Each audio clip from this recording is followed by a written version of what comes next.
watch list. A very interesting Filipino film.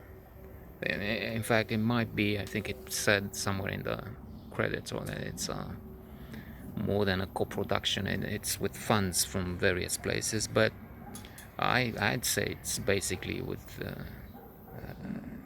Filipino crew and it's a story which takes place in the Philippines. It starts with the idiot they have as president. Not just an idiot, but apparently a killer, maybe a serial killer, according to his own confession. Then he says he jokes, but he has such macabre jokes that, with a little psychology I've written, I'd say this guy has really done vicious things, murder, including murder. That's my assessment. I hope I'm wrong, but I mean, with that nun raped, and he said something like they should have called me to be the first, or things like that. I mean, when you make that kind of joke, there's something seriously wrong. Alas,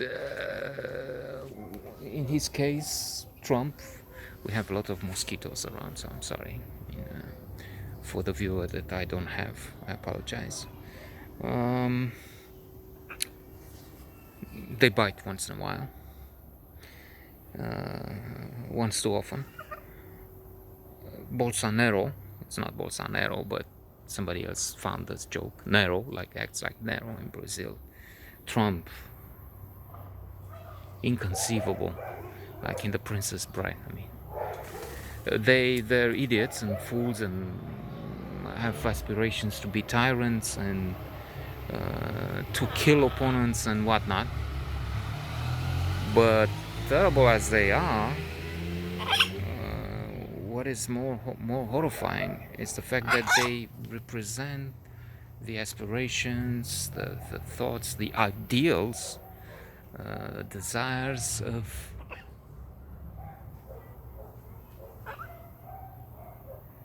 we can say billions, because America is big, Brazil, Philippines not so. It's not a small country.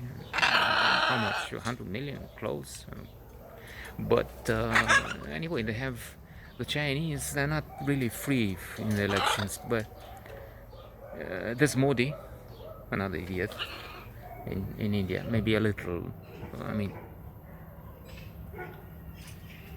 let's return to the movie. So in the beginning, Duterte speaks about killing pushers, drug dealers, but indiscrimination. They don't discriminate. They don't analyze. They think somebody is guilty. He's shot. There's a mistake in the movie. So what happens is this: they come to the door of a couple that had been users. They're not anymore. They have 3 children now. But because somebody said so, and they operate with denunciations and snitches and informers, they're taken into rehabilitation program. But the basic idea is to have them on a watch list. That's the title of the movie. And once you're there, you're not. There's no way you can get out. Feet first, or 6 feet under. That's where you escape the watch list. So the husband is quickly killed by a vigilante. They have teams of vigilante police which just kill. They're into this corruption. So there's the corruption. That's a means to control the networks. Thugs in this case, and in so many other places, Brazil. Here, once upon a time. Now it's getting better. Now we have a president 1,000, 10,000, a million times better than Trump. So above America. In terms of political understanding, voting.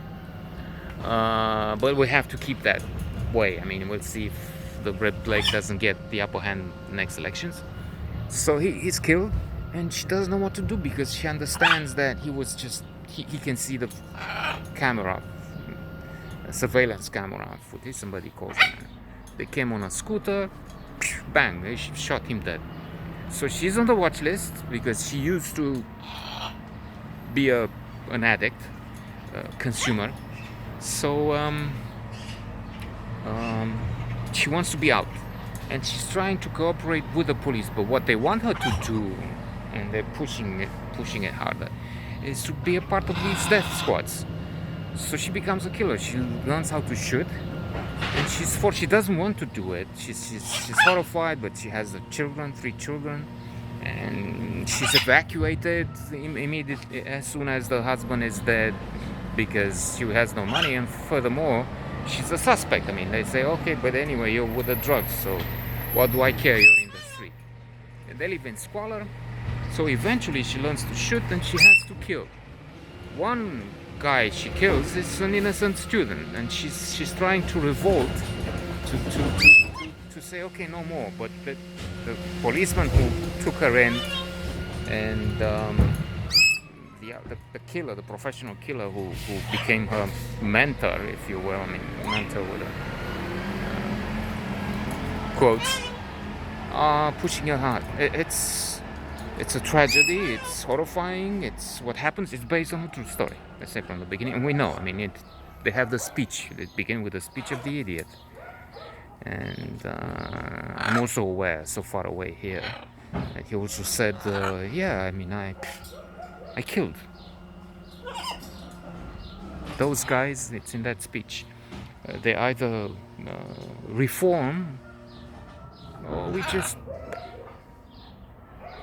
It's a very powerful film, very good film.